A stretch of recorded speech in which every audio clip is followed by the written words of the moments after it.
कुलदेवी हैं, उनके चरणों में शीश नवाकर इस हाड़ौती की भूमि पर अपनी बात कहूं, उससे पहले मैं मंच पर विराजमान परम आदरणीय कूच बिहार महाराजा श्री श्री अनंत देव नारायण भूप बहादुर, जो वर्तमान में भारत की सर्वोच्च संसद राज्यसभा के सदस्य भी हैं और मेरे बड़े भाई भी हैं, क्योंकि राजमाता गायत्री देवी जी भी कूच बिहार की ही प्रिंसेस हैं और होने को तो कोटा की राजमाता उत्तरा देवी जी भी आपके ही परिवार से हैं।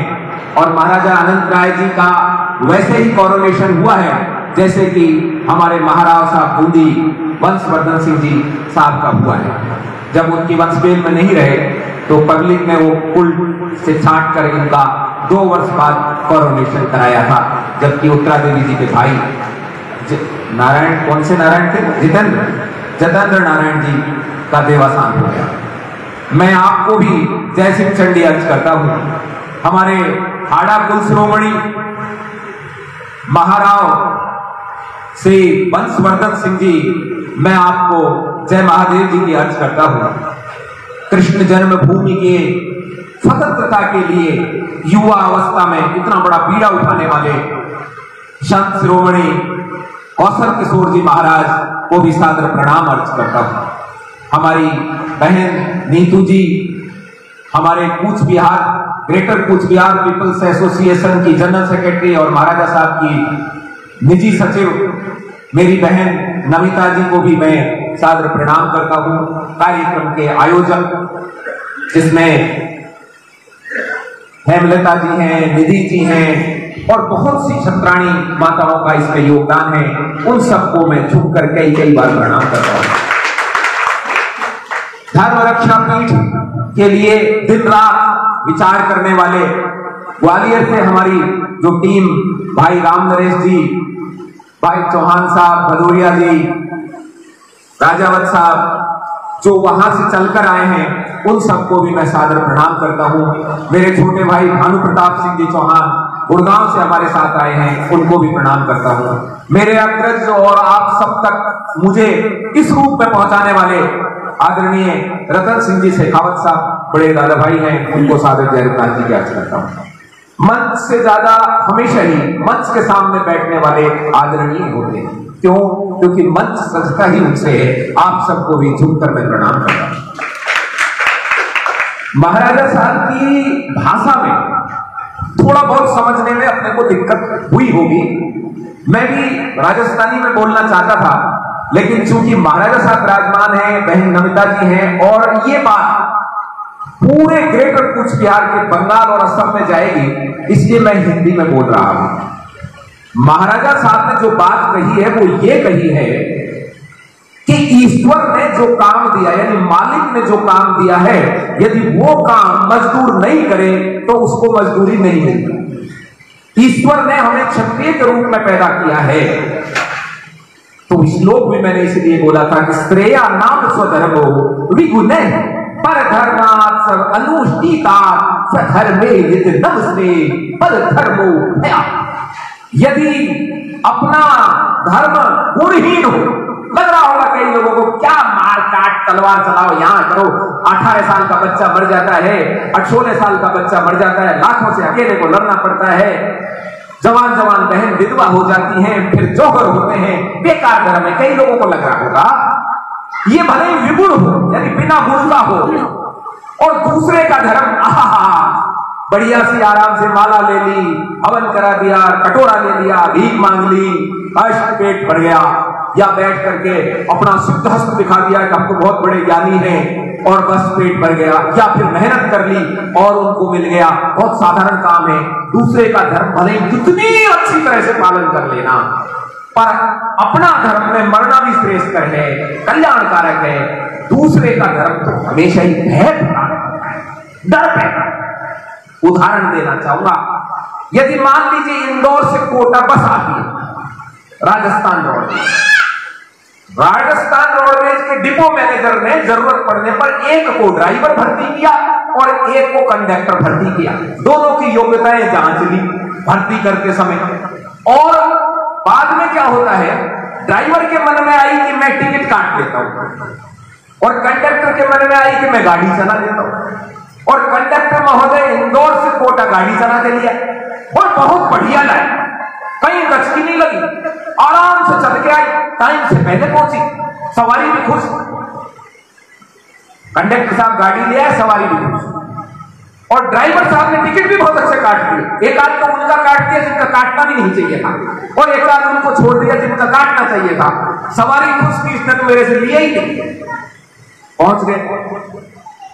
अब मुझे सिर्फ एक उत्तर देना, प्रबुद्ध लोग विराजमान हैं, जो डिपो मैनेजर है वो ड्राइवर को पनिशमेंट देगा या रिवार्ड, कि इसने तो टिकट काटा है और कंडक्टर गाड़ी चला के लाया, बताओ क्या करेगा? दोनों को पनिशमेंट, दोनों सस्पेंड। क्यों? क्योंकि कंडक्टर को टिकट काटने के लिए रखा गया है और ड्राइवर को बस चलाने के लिए। ऐसे ही एक डिपो मैनेजर और है जो सारे डिपो को चलाता है, इस पूरे ब्रह्मांड को चलाता है, और उसका नाम है कृष्ण, राम, नारायण, परमात्मा, ब्रह्म, यही है ना। इसने भी भर्ती किए थे कंडक्टर और ड्राइवर, इसने भी भर्ती किए थे क्षत्रिय, ब्राह्मण और शूद्र। अब हमने क्या किया? हमने बदल लिया, बस चला ली। तो अब सोच लो, सस्पेंड होने का टाइम अपना गया। इसीलिए कृष्ण भगवान ने अर्जुन को जो कह रहा था ना कि महाराज साहब बता रहे थे ना कि भिक्षा मांगकर पेट भर लूंगा, पर इनको, गुरुओं को, स्वजनों को नहीं मारूंगा, तो कृष्ण भगवान खुश नहीं हुए। बहुत बढ़िया आदमी है, शांति का नोबेल पुरस्कार दे दिया जाए। उन्होंने कहा, कापड़ दोषो अपहरण स्वभाव, तेरा जो स्वभाव है ये कायरतापूर्ण दोष ने अपहरण कर दिया, स्वभाव अपहरण कर दिया। स्वभाव का मतलब तेरा जो मूल भाव है, क्षत्रित्व का भाव है, उसको तेरे में कायरता भर गई और तूने वो अपहरण कर दिया। इसलिए तू ऐसी बात कर रहा है जो विषम स्थल पे है। तू बात तो पंडितों की सी यानी विद्वानों की सी करता है, पर वास्तव में अर्जुन तू मूर्ख है। क्यों? क्योंकि धर्म युद्ध से बढ़कर क्षत्रिय के लिए कोई काम नहीं है। जीतेगा तो धरती का राज और मरेगा तो स्वर्ग का। महाराज साहब ने बहुत बड़ी बात कही, हो सकता है भाषा की कारण नहीं समझ आई हो। ये जो स्वर्ग स्वर्ग चिल्लाते हैं ना पंडित जी महाराज, ये स्वर्ग कहीं ऊपर नहीं टिक रहा। स्वर्ग का मतलब क्षत्रिय में जन्म के रूप में होता है। इसलिए कोई क्षत्रिय को यह कहे कि तेरे को स्वर्ग मिल जाएगा, उससे बड़ा कोई मूर्ख नहीं। अरे क्षत्रिय के रूप में जो पैदा हुआ यही तो स्वर्ग है। क्षत्रिय स्वर्ग में ही रहते सदा है, और ब्राह्मण और शूद्र जो है वो महाराज साहब का ऐसा कहना है कि वो नरक में जाते हैं। तो वो क्या करते हैं? फिर उपासना करते हैं। किसकी? क्षत्रिय। ऐसा कोई भी देवता है क्या? राम और कृष्ण की उपासना के अलावा कोई उपास्य है क्या? गीता कहती है ना कि मैं ही उपास्य हूं। हमारे आदरणीय जो संचालन कर रहे थे महोदय बहुत बड़े ज्ञानी हैं, उम्र भी 74 साल है और अध्यापन का काफी अनुभव है, भाषा पे कंट्रोल भी है, काफी अच्छा ज्ञान है। कोई शास्त्र कहता है कि कृष्ण से बड़ा कोई उपास्य है? नहीं। तो उपासना उसकी की जाती है जिसके पास बैठ के उस जैसा बनने की बात हो। तो ये उपासना राम की कृष्ण की क्यों हो रही है? क्योंकि क्षत्रिय बनना है। अरे तो स्वर्ग तो तुमको मिलेगा, आओ हमारे पास बैठो और उपासना करो। राम का और कृष्ण का जूठा पानी पीने वाले, शरणामृत लेने वाले हमको सिखा रहे हैं कि क्या शुद्ध है क्या अशुद्ध है। कितना नरु का न्याय कटारी बांधे, तकत का धनीसु पैर साधे, ये वर्ड है नरु का। इसलिए बार बार क्षमा मांग रहा हूं। मरने दो सब अमित त्रिपाठी को। वो अमित त्रिपाठी है, ज्ञान नहीं जानता, बकवास जानता है। इसीलिए मेरी माता को दारू पिलाने की बात करता है वो अमित त्रिपाठी। सीता को राम के द्वारा मत पढ़ना, कत्ते मत पढ़ना, कचरा हो जाएगा ज्ञान। क्यों? कि जितनी गंदगी उसमें भरी है उसने उतनी उसमें भर दी। हम उसकी तरह सोचेंगे कि नहीं सोचेंगे? कोई भी व्यक्ति ये मान सकता है कि राम जी सीता जी को मदिरा पान कराएंगे? मान सकता है कि कोई हाथ खड़ा करके बताइए? तो बताओ अमीश त्रिपाठी के मेरे साथ साथ कौन कौन जूते मारेगा? हो गया, नहीं रह सकता मैं। वो इनको पैसा दिया जाता है, क्षत्रिय चरित्रों को भ्रष्ट करो और ऐसे शब्दजाल बनो कि उनके ज्ञानी पुरुष समझे ये है ज्ञान। तो ये है ज्ञान। तो इसलिए मेरे एक हाथ जोड़ के निवेदन कर दूं आज मैं आपको, गीता के अलावा संसार में ज्ञान नहीं है कहीं भी। और ये मैं नहीं कह रहा, ये कृष्ण कह रहे हैं अर्जुन से कि इसे जानकर फिर कुछ भी जानना तेरे लिए जरूरत नहीं। फिर ये मोटी मोटी किताब लेके आने वाले लोग कौन सा ज्ञान लेके आए बताओ आप? ये है मेरा कृष्ण, ये है वासुदेव कृष्ण। महाराज साहब ने जयकार लगाते समय एक बहुत बड़ी बात कही कि भगवान कृष्ण की जय हो और मेरी मां की जय हो, मेरी मां की जय हो। 2 बार बोले, तीसरी बार बोले रुक्मणी माता की जय। बोले कि नहीं बोले? तुम्हारी भी किसी की माता है कि नहीं रुक्मणी, या महाराज साहब की अकेले की है? क्या कारण सोचो। सबसे प्राचीन मंदिर जगन्नाथ जी का उड़ीसा में है ना, राजा मान सिंह जी ने बनवाया था, जीर्णोद्धार कराया था। कौन कौन है वहां बताओ? कौन कौन है? कृष्ण है, बलराम है और सुभद्रा जी है ना। अरे नरसिंह जी को भाग तो राजस्थान के गड़ी गड़ी में गायो जावे है, जाता है कि नहीं? फिर नरसिंह जी उलाना देते समय क्या कहते हैं? मीरा कहीं घर काकी लगे होते। एक बार भी कहीं भी। और नरसिंह जी की बेटी ने क्या कहा? आप भी आजो, साथ में रुक्मण भावज को भी लाइए। बोला ना? यानी नरसिंह जी के टाइम तक राम कृष्ण की पत्नी कौन है? रुक्मणी जी। लक्ष्मी का अवतार कौन है? रुक्मणी जी। क्या बिगाड़ा रुक्मणी ने आपका? वो दुश्मनी है क्या? दुश्मनी नहीं है। राधा किसी स्त्री का नाम नहीं है। राधा धारा की उल्टी को बोलते हैं। धारा, हम बहे जा रहे हो संसार के चक्र में, पतित होते जा रहे हो, रुककर वापस आए उसे राधा है। रुककर वापस आए, धारा को उल्टा करो तो राधा। यानी हम बहते बहते रुककर कृष्ण में मन लगाए, ईश्वर में मन लगाए। इसलिए कृष्ण को कौन पसंद है? राधा। वो स्त्री नाम की वृषभान जी की पुत्री का पता नहीं मेरे को, वो भी भक्त थी, बहुत पूजनीय थी ही कि नहीं ये भी नहीं पता। लेकिन कृष्ण को जो राधा पसंद है वो बहता बहता रुक जाए और वापस कृष्ण आ जाए, वो बड़ी राधा पसंद है।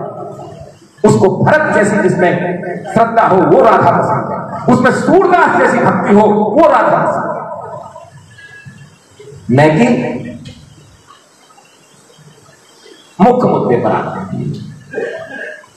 आयोजकों की हिम्मत के लिए एक बार जोरदार वासुदेव श्री कृष्ण की। जहां जीत निश्चित हो वहां अक्सर कायर चल देते हैं लड़ने के लिए, चलो हम लड़ेंगे साहब। जैसे आजकल अब इस चुनाव में तो खैर रूपाला की जय हो गई, नहीं तो ये महाराज साहब वाली जो पार्टी है ना बीजेपी, इसमें क्या है? कोई विद्याधर नगर से चुनाव लड़ रहा था, कोई छोटवाड़ा से लड़ रहा था, कोई सेठ से हम लड़ लेंगे, है ना। जहां जीत निश्चित हो वहां अक्सर कायर भी लड़ लेते हैं, लेकिन जहां जीत और हार निश्चित नहीं हो वहां वीर लड़ते हैं, उनको योद्धा कहते हैं। और जहां हार निश्चित हो और फिर भी खम ठोक दे और लड़ ले उसे क्षत्रिय कहते हैं। मेरी इन माता और बहनों ने क्षत्राणी वाला काम किया है। ना इन्हें भीड़ से मतलब है, ना इन्हें किसी के समर्थन से मतलब है। इन्होंने सम्मेलन किया है और हम बात कर रहे थे चौहान साहब, वहां सम्मेलन कहते हैं ठीक ठाक लोगों को बात करना, और ये सम्मेलन है, ये मेला नहीं है कि हर कोई आएगा या फिर कीबोर्ड बजाएगा। यहां सम्मिलित हुए हैं लोग जो ठीक प्रकार से इकट्ठे होकर एक मुख्य लक्ष्य की ओर चलते हैं। और क्या है वो लक्ष्य? वो लक्ष्य है राम राज। और कैसे आएगा राम राज? ऐसे नारों से लगाने से राम राज नहीं आएगा कि साहब दूर दूर से नारे लगा देंगे। राम राज आएगा जब मेरे कृष्ण की गीता घर घर में बच्चा बच्चा पढ़ेगा और उसे समझेगा। हाथ खड़ा करके बताओ कितनों ने गीता पढ़ी है? अब हाथ खड़ा करके बताओ कितनों ने गीता समझी है? अब हाथ खड़ा करके बताओ किसी गैर क्षत्रिय की टीका जिसने नहीं पढ़ी हो, केवल क्षत्रिय के द्वारा बताई गई बात कोई समझाओ, हाथ खड़ा करो। क्योंकि गीता की बात क्षत्रिय के बारे में है, यही है ना।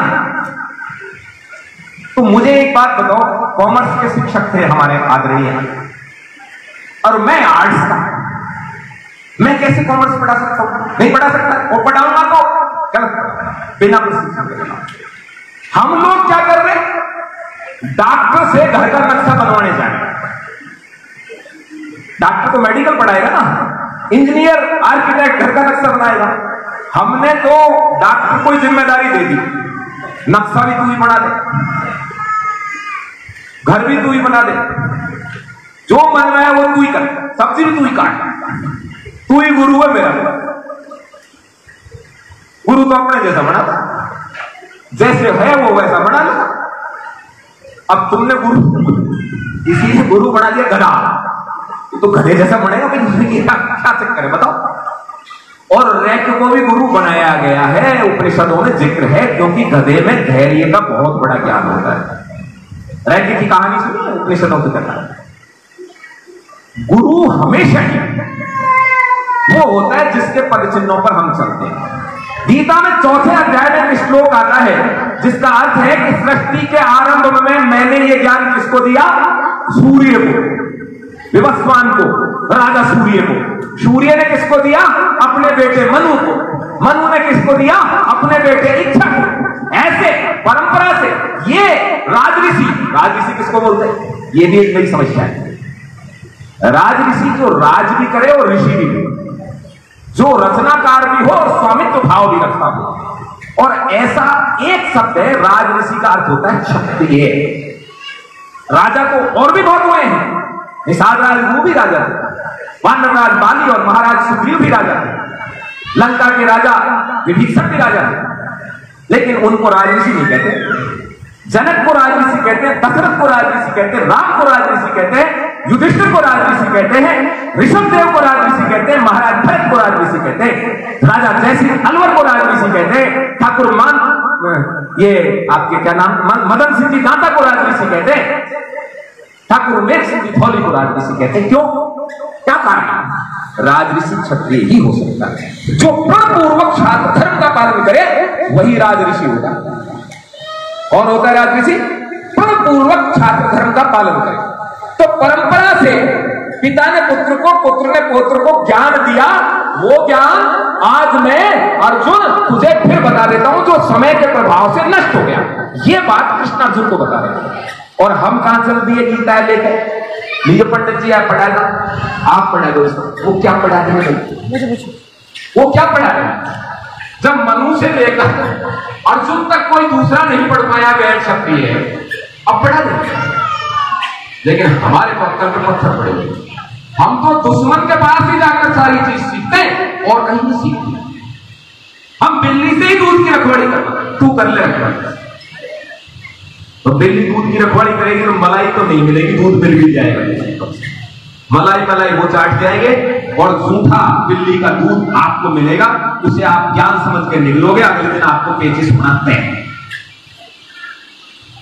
कृष्ण भगवान का कृष्ण जन्मभूमि पर आज मस्जिद जैसा बना के, उन्होंने मस्जिद तो नहीं है लेकिन उन्होंने कब्जा किया उस पर। राम जन्मभूमि पर भी कब्जा था। आसपास के क्षेत्र के क्षत्रियों ने बहुत युद्ध लड़े और फिर बहुत बढ़ गए। लेकिन आज स्थिति यह हुई कि राम मंदिर के ट्रस्ट में एक भी क्षत्रिय नहीं है। क्या कोई? एक राजा भी लिया तो वो भी एक मिश्रा को लिया। हम यहां इच्छाकुवंशी प्रमाण देते देते परेशान। जब प्रमाण की बात हुई, जब के पाराशरण बोला आई डोंट नो, जब पूछा था कि राम का कोई वंशज धरती पे अभी है क्या, तब के पाराशरण ने ये नहीं कहा कि है कि नहीं है, उसने कहा आई डोंट नो, यानी वो वकील जानता ही नहीं। खैर जैसे तैसे फैसला आया, और फैसला आने के बाद ट्रस्ट बना, और ट्रस्ट में पहला काम ये किया, कोई गलती से भी राम का वंशज छोड़ो, राम के वंशजों का रिश्तेदार भी नहीं आ गया। पूरा किसी ने सलाह दी कि एक राजा को होना ही चाहिए। हमने सोचा मेवाड़ नरेश महाराजा महेंद्र सिंह जी का नंबर आए। मैंने कहा ये नहीं आएंगे तो इनके भाई के बेटे लक्ष्मण सिंह जी का भी आजकल फेमस है, उनका आ जाएगा भाई। ये नहीं आएंगे तो हो सकता है महाराज जोधपुर गजय सिंह जी का आ जाए, हमारे घर भंवर साहब का आ जाए, अमेठी वालों का आ जाए, करण सिंह जी का आ जाए, जयपुर का आ जाए, किसी का भी आ जाए। हमारे दिमाग में कोई तो एक आध तो कठवा का नंबर हमने लगेगा, हमने समझा। पर कठवा छोड़ो, वहां क्षत्रिय का नंबर नहीं है। वहां तो अयोध्या का मुसलमानों से संधि करके जिसने राज लिया, जो राय बहादुर पाय बहादुर क्या था, उसको टेक दिया मिश्रा जी। आने वाला इतिहास क्या कहेगा, अयोध्या के राजा राम थे और अयोध्या का राजा ये मिश्रा है। कोई मानेगा कि राम क्षत्रिय थे? पर हम तो नाच रहे, हम तो कूद रहे। आप हाथ खड़ा करके बताना मेरे को, आपको पूरी तरह से आपके मान ईमान से विचार करके बताना। जीवन में आपकी उम्र ठीक ठाक है, 74 वर्ष है आपकी, काफी अनुभवी हैं आप। आपने राम की मूर्ति अकेले की देखी क्या कभी कहीं? राम जी का कोई मंदिर कहीं भी अकेले में मूर्ति देखी क्या आपने? किसी ने देखी हो तो हाथ खड़ा करना, ये अयोध्या छोड़। अरे रावण ने सीता जी अलग कर दी, पर लक्ष्मण जी और हनुमान जी को जब भी अलग नहीं कर, वो है क्या? एक समस्या हो गई, हनुमान जी को माला दे दी माता ने, सीता जी ने, और हनुमान जी सहज स्वभाव से, क्योंकि वो वन में रहते थे, वन नर थे, वन में रहने वाले नर, और भोले भी थे, भक्त हमेशा भोला होता है, और उसने वो फोड़ना शुरू कर दिया हनुमान जी। तो समझदार लोगों मंत्रियों ने कहा, अरे बजरंगबली क्या कर रहे हो? इतनी बेइज्जती मूर्ति की माला माता ने, महारानी ने आपको दी और आप इसे तोड़ रहे? उन्होंने कहा क्या कीमत है इसकी भाई? जो मेरे राम का नहीं वो मेरे किसी काम का नहीं। बोले मतलब? पुलिस मड़के में ढूंढ रहा हूं राम का।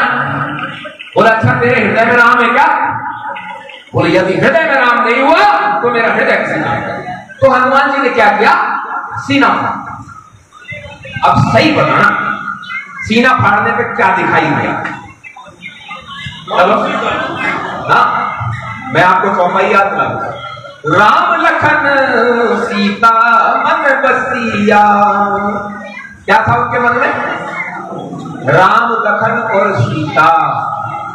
मतलब कल्पना में भी, मन में भी भक्तों के इन तीन से कम कभी भी नहीं होता है। वो भी हनुमान जी के, क्योंकि हनुमान जी खुद तो हो नहीं सकते। हमारे जैसे साधारण भक्त के तो राम, सीता, लक्ष्मण और हनुमान होता है। ये दुनिया चले ना राम के बिना, और राम चले ना बिना हनुमान के बिना। और ये चलाएंगे, राम के बिना भी चलाएंगे, हनुमान के। यही कारण था महाराज साहब, 22 जनवरी को तो ऐसा लग रहा था कि 543 में शायद 1500 सीट ना आ जाए बीजेपी। और फिर रूपाला के जीप पे मंत्रणी सरस्वती बैठी, और ऐसी बैठी फिर बैठी, और उसके पर जो बैठी मोदी जी के, अमित शाह के दिमाग में बैठी, हम तो जीत ही है। और फिर 400 चिल्लाते हुए 150 का वो कुर्सी बेचने वाले करते हैं, 400 की ले लो, 400 की ले लो। और फिर कोई हमारे राम ने रेजी जैसे आपने बोले यार ठीक ठाक लगा, बोले 150 की ले दे, किसी को बता रहा। ये स्थिति हुई है मेरे राम के अपमान पर। राम का अपमान वाला ने पहले दिया, ने अब दिए। रावण ने सीता अलग की, कुटुंब सहित नाश। अब दूसरी बार इन्होंने मूर्ति अलग की। 400 साल में हमको न्याय मिला, बहुत अच्छा न्याय मिला, सीता जी दिखाए। एक समझदार आदमी से मैंने कहा, मैंने कि भाई इसमें मेरे बाप दादा का भी नाम लगा देता यार, लव कुश को नहीं बिठा देता। अरे बोले साहब ये तो बाल रूप है, अभी लव कुश नहीं आए। मेरे भी समझ बैठी कि हो सकता है बाल रूप में नहीं आए होंगे। फिर मैंने कहा 10 रुपए कितने गए, और संध्या को भी गायब कर दिया। ये क्यों नहीं आया भाई? ये होते बाल रूप था तो। और बाद में देखा उसमें 24 मूर्ति और लगा रखी पीछे। कोई कह रहा है गिद्धराज आ गए, कोई बोले सबरी आ गई। ये सब आ गए, बस मेरे ही बाप दादा बुरे लग रहे, तो वो दोनों नहीं आएंगे। और मेरे बाप दादा क्या, मेरी तो माँ को ही ले बैठना है, सीता जी बैठा है। दुख नहीं होता आपको इससे? क्या बात, आपको जानकारी नहीं? हर मंदिर में जाते हो राम सीता दिखती है, हर मंदिर में जाते हो राम सीता दिखती है। जैसे राधा कृष्ण पूजी जाते हैं, ऐसे राम सीता पूजी जाती है। और इन्होंने क्या चाला किया, ये समझ गए हम। मेरा कहने का मतलब है कि ये संत, इन्होंने संन्यास ले लिया है। हम इनके पास गए, मैंने कहा आपने संन्यास ले लिया, बड़ा बढ़िया काम किया, लेकिन क्या करोगे संन्यास ले? बोल भगवान को समर्पित। अरे भगवान तो आपका वहां कृष्ण जन्मभूमि में गायब का समर्पित हो, भगवान को समर्पित करो। हमारे प्रत्येक चिन्हों पर अपमान करके हमारा अपमान किया जाता है, तो काय के भक्त हैं? महाराज जी बड़े सहज स्वभाव के, इनके समझ बैठे और इन्होंने बीड़ा उठा लिया, और बीड़ा उठा लिया कि नहीं, इस कृष्ण जन्मभूमि को आजाद करें। कई लोगों ने और भी उठाया, पर उनका मकसद कृष्ण जन्मभूमि आजाद से नहीं है, उनका मतलब तो वही घोटाला करना है जो राम जन्मभूमि में किया। महाराज ने मकसद उठाया, साथ लगे। धन्यवाद हमारी ग्वालियर की टीम को, भाई भानु प्रताप जी को, नीतू जी को, इनको सब मिलकर हिम्मत, और भी कई लोग, अनिल जी हैं, कई लोग हैं, बड़ी टीम, और धर्म रक्षा पीठ का गठन। अब महाराज जी एक दिन पहुंच गए ट्रेन से गुड़गांव, 10 बजे पहुंचना था, वो शाम को 9 बजे पहुंचे मेरे साथ। जब ये 22 जनवरी का मामला चला तो कई कांग्रेस के एमएलए महाराज साहब मेरे पास चक्कर का, एक तो आपके पास भी गया था, वो चक्कर काटने लगे, साहब टिकट दिला दो, आपकी तो आरएसएस में बड़ी, आपकी सुदर्शन न्यूज से बहुत कमी है, आपका तो काफी बड़ा है। वो टिकट वालों की लाइन मेरे ऐसे लगने लग गई, सारे टिकट नहीं दे रहा हुआ। वो 2-4 वहां गए, वो बेचारा एमएलए बैठा रहा, और महाराज रात को 10 बजे क्या हुआ साहब, वो बस छूट गई, वो ट्रेन छूट गई, वो। मैंने कहा फिर हो लिया ये कृष्ण जन्मभूमि का काम, ये बस ट्रेन छूटते छूटते ये सारा सब कुछ छूट, आपके पास गाड़ी होनी चाहिए। बोले भाई हम तो फक्कड़ आदमी है, गाड़ी कहां, 2 पैर वाली गाड़ी।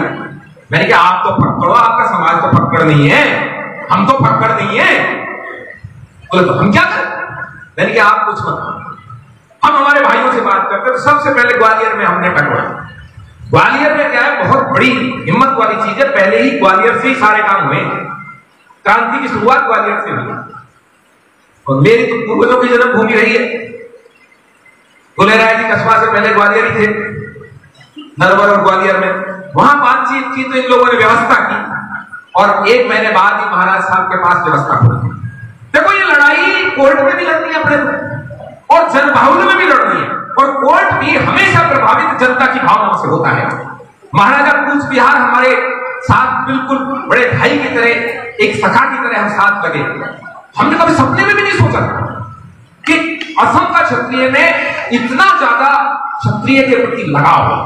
हालांकि ये हमारी मूर्खता है, राजमाता गायत्री वही की है, जिस घूंघट को ये हटाने की बात कर रहे थे, कल्पना करो राजमाता ने उस टाइम सबसे बड़ी जीत हासिल करके जयपुर में हमारे को दी गई। राम राज्य परिषद और स्वतंत्र पार्टी की कितनी बड़ी नेता थी वो, हमारी छत्राणियों को राजनीति सिखाई।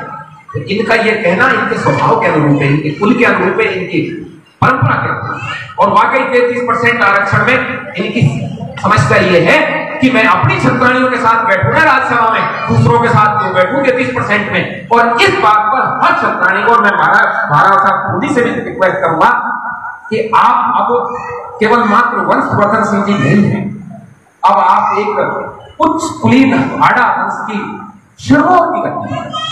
कोटा भले ही बड़ा होगा, लेकिन प्रोटोकॉल में हमेशा ही बूंदी बड़ा माना गया, यदि मैं गलत नहीं। क्योंकि अच्छा आप लोग ये क्या करते हो, महाराव के आगे राजा क्यों, राजा तो छोटा सा। अरे महाराव चौहानों की वैसे ही पदवी है जैसे कि कस्बाओं की महाराजा, जैसे कि सिसोदियाओं की महाराजा। तो महाराव शब्द बहुत बड़ा शब्द है, इसीलिए तो महाराव भीम सिंह जी लिखा जाता है ना। महाराव चौहानों की उसी तरीके से पदवी है, इसलिए महाराव ज्यादा बड़ा शब्द है। अब वो तो ऐसे हुआ कि आप महाराव के आगे ठाकुर लगा, राजा छोटी, राजा तो है ही ना, महाराव होता है तो ऑलरेडी खुदी नरेश की। आप से मेरी विशेष अनुरोध है, आप सौभाग्य से युवा भी हैं और इतनी उच्च कुलीन वंश परंपरा का निर्वहन करते हैं, क्योंकि हम तो चौहानों के द्वारा ही लाए गए कस्बा। ये चौहानों का ही प्रदेश था, अजमेर से लेकर दिल्ली तक की जो महाराज अर्णवराज जी और फिर अजयराज जी और फिर विग्रहराज चतुर्थ, बड़ी बड़ी हस्तियां रही हैं, और सम्राट पृथ्वीराज चौहान को सब जानते ही। आप कभी हम समय लेकर चाहेंगे कि आप इस मुहिम पर महाराजा पूछ, आप दोनों के प्रश्न भी लगभग एक जैसी है। चुपचाप ऐसे नहीं मिला कि आप राजा के घर पैदा हुए, ये भी राजा के घर पैदा नहीं हुए, जनता ने छांटा कि ये वंश परंपरा है हमारी, और फिर पब्लिक ने इकट्ठा होकर कॉरोनेशन किया, वही आपका हुआ है।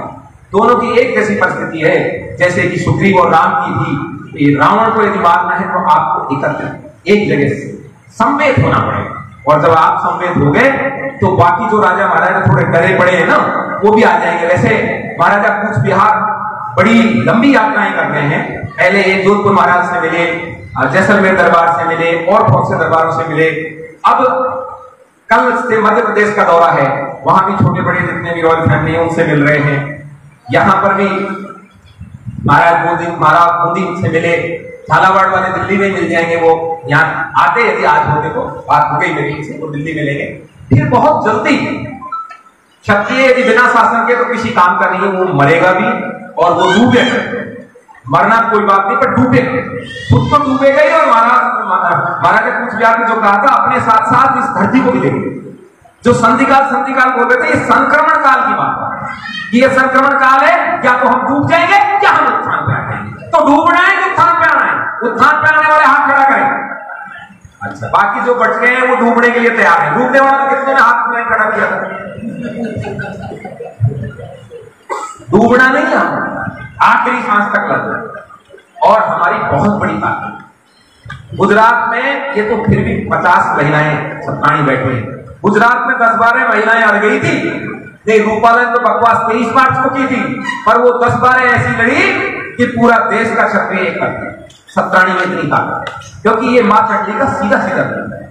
मेरा निवेदन यह है, महाराजा कूच बिहार ही इसीलिए इतने दूर से आए हैं। हम लोग क्या सोचते हैं, हमने बड़ा अंशदान किया। हालांकि एक एक पैसे की कीमत है, आपका एक भी पैसा ऐसे आपका चुटकुला तो लुके हो कर रहा है। हम भी कोई बात कर ले तो आप माइक के पास ज्यादा बात करें।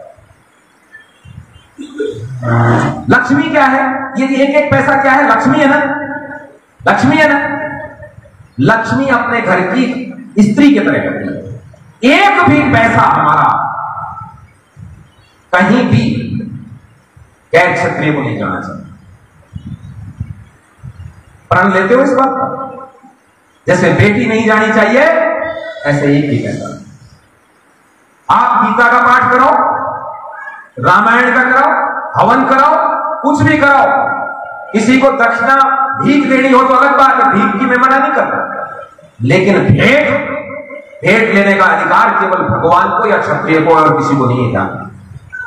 भेंट लिख देते ना हम, दान पात्र नहीं होता। मंदिर के आगे क्या होता है? भेंट। भगवान को हम दान देंगे क्या? इतनी क्षमता है क्या हमारे? उसका उसी को मेरे और लिख रहे हो दान पात्र, भेंट पात्र। तो जो भेंट है हमारी, अब इसके दो रास्ते। मान लीजिए हमको इस मुहिम को मदद करना है, भाई हमको इसके लिए निधि भी चाहिए नहीं चाहिए? निधि जी का नाम भी है और उनके सहयोग से काम भी हो रहा है। ये कोर्स चाहिए, तो कोर्स के लिए हमें क्या करना पड़ेगा? मैं आपसे अलग से खर्च करने के लिए नहीं। ये जो आप रोजाना इधर उधर फलाने की कथा थी, उसके ये था वो था, इसको एकत्रित कर एक जगह करो और इसको कृष्ण भगवान को समर्पित करो। कर सकते? जा तो वही रहा है ना।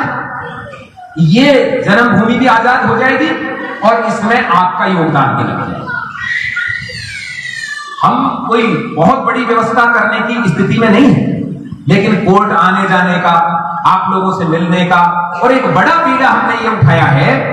बहुत जल्दी 1 साल की 1 महीने में इसका डिक्लेयर हो जाएगा।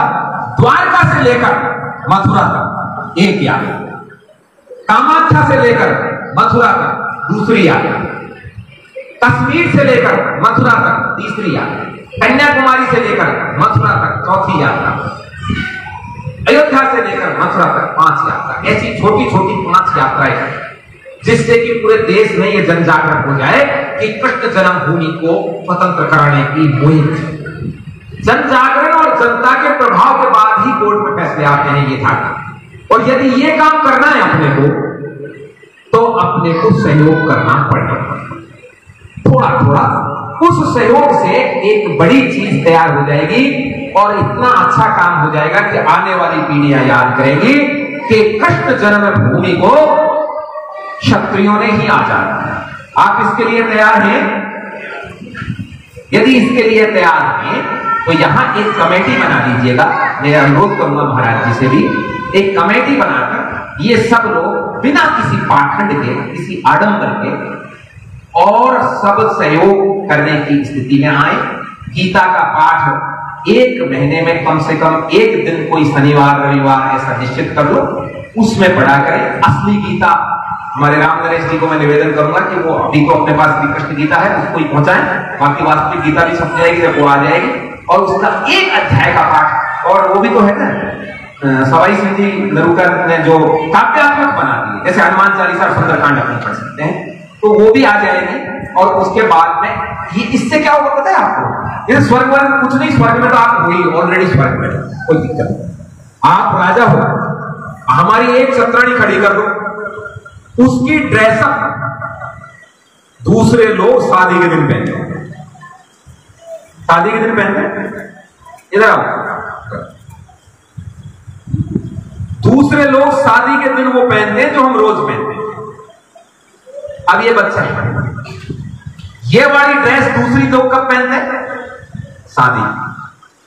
तो हम तो जन्मजात राजा रानी हैं, बस स्वभाव में लाना और एक थोड़ी भाषा सुधार। ये घर में क्या कहते हैं, हम मियां बीवी, तो ये कहते हैं मियां बीवी कब हुए थे? कब हुए थे? भगवान ने आपको कंवर साहब, बना, भाई साहब, और रानी साहब, रानी साहब, रानी साहब, कितने बड़े हमारे पूर्वजों ने नाम दिए, और आप हो गए मियां बीवी। हम तो साहब मियां मियां, बहुत बढ़िया साहब, आप मियां बीवी हो तो कलमा भी पड़ गया ज्यादा देर। एक ने मेरे पास फोन किया, तो उस भाई साहब ने तलाक ले लिया, अब क्या करना चाहिए? मैंने कहा हलाला हो गया या बाकी क्या करना है? मैं क्या बताऊं, वो तलाक ले लिया, अब क्या करना चाहिए? मैंने अब तो हलाला होना चाहिए, फिर बाद में विचार करेंगे जो कुछ होना। बोले क्या बात कर रहे हैं आप? मैंने कहा मतलब वो मुसलमान थोड़ी है। तो मैंने कहा फिर तलाक कहां से लाए? तो मुसलमान नहीं है तो क्षत्रियों में तलाक होता है क्या? बोले बनती नहीं है। मेरे दोस्त है क्या वो? बनती नहीं है। अरे पति पत्नी अपना अपना धर्म निभाओ, बनती ना बनती के क्या मतलब है भाई? माँ बेटे में नहीं बनती तो क्या वो अलग अलग हो जाते हैं? पिता पुत्र में नहीं बनती तो क्या अलग अलग हो जाते हैं? कहेंगे तो पिता पुत्री, बहन भाई एक बनो मत बनो, कहेंगे तो बहन भाई। ऐसे ही पति पत्नी का रिश्ता देवताओं को मान करके वहां अग्नि प्रज्वलित करके ध्रुव जी को बेचारे को बीच में डाल दिया, और अब कह रहे साहब तो तलाक। ये अपने नहीं पाए। पत्नी की जिम्मेदारी है पति को ठोक पीट के ठीक कर लेना। मैं सही बता रहा हूं ये बात, आजकल नहीं, पहले भी ठाकर बिगड़ा हुआ ही था। वो युद्ध से भाग के घर में छिपा, पर छत्राणी नहीं, कभी विदुला बनकर, कभी हाडा रानी बनकर, कभी कुंती बनकर, कभी द्रौपदी बनकर, कभी सीता बनकर, कभी कौशल्या बनकर, कभी केकई बनकर, कान पकड़ के ठिकाने पर लगा। मेरा हाथ जोड़ के निवेदन है, अब ज्यादा जरूरत, ये इतने बिगड़ गए ठाकर साहब, खुद तो पीते ही थे, अब फ्रीज में भी रखे। अब मुझे बताओ, जिस फ्रीज में रखी है उसमें से भोग लगा सकते हो क्या आप? हमारे गोपाल जी का, ठाकुर जी का भोग लगेगा क्या उसमें? वो कितना आश्चर्य की बात है, जो चीज ठाकुर जी नहीं खाते, जो ठाकुर जी नहीं पीते, वो ठाकुर साहब खाते। वाह, ठाकुर जी नहीं खाते, ठाकुर साहब। कुछ तो सोचो, पूर्वजों ने ठाकुर इसीलिए तो बोला है आपको कि आप इस जैसे हो, है या नहीं? गलत बोल रहा हूं तो बता देना। खैर मेरे पास तो बहुत लंबा ऐसे चलता रहेगा, टाइम बहुत हो गया। आपके धैर्य की परीक्षा है, महाराज साहब भी विराजमान है, महाराज साहब को भी सुनना है। आपने बहुत ही सुंदर आयोजन किया, मैं रोक नहीं पाया अपने आप को। मैं अपने अग्रज से भी क्षमा चाहूंगा, आपके बारे में नहीं, मैंने अमीश त्रिपाठी के बारे में कही। बस ये मान लो ज्ञान जो है, अच्छा चलो 1 मिनट और। आजकल हर थोड़ा बहुत पढ़ा लिखा आदमी एक बात जरूर कहता है, महाराज साहब वर्ण तो कम से, वर्ण तो कम से। मैं एक दिन में शूद्र भी रहता हूं, मैं क्षत्रिय भी रहता हूं, मैं ब्राह्मण भी रहता हूं, मैं वैश्य भी रहता हूं। ये अच्छी बात, सब लोग ताली बजा रहे, बोले वर्ण तो कम से। वो जैसे ड्राइवर लेकर आया था ना बस, फिर हो गया वर्ण कर्म से। एक समझाने लगता है जो ज्ञान दे वो ब्राह्मण। अच्छा, हमने भी समझ बैठ गई जो ज्ञान दे वो ब्राह्मण। एक दिन पिताजी ने ज्ञान दिया, हमने कहा पंडित जी कहना शुरू करेंगे, उन्होंने कहा जूता निकालो मालूम है एक बार, जो बाप जी कहता है बाप जी का। बड़े भाई साहब राजस्थान गवर्नमेंट में एजुकेशन में डिप्टी डायरेक्टर एजुकेशन, उन्होंने भी ज्ञान दिया। एक बार वो मेरे गुरु भी हैं, उन्होंने मेरे को यज्ञोपवीत संस्कार भी कराया है। मैंने सोचा इनको कहूं तो उन्होंने कहा पिटेगा बस। ज्ञान देने वाला एक भी तैयार नहीं अपने आप को ब्राह्मण मानने। फिर मेरी बात यहां नहीं पड़ी, मैंने कहा ये तो पीट देंगे घर वाले, एक दाल भाई एक पिताश्री है, जैनी है और कोटा जैन समाज के लोग हैं। पूरे देश में करीब 2 करोड़ लोग हैं, ज्यादा नहीं है, वैश्य समुदाय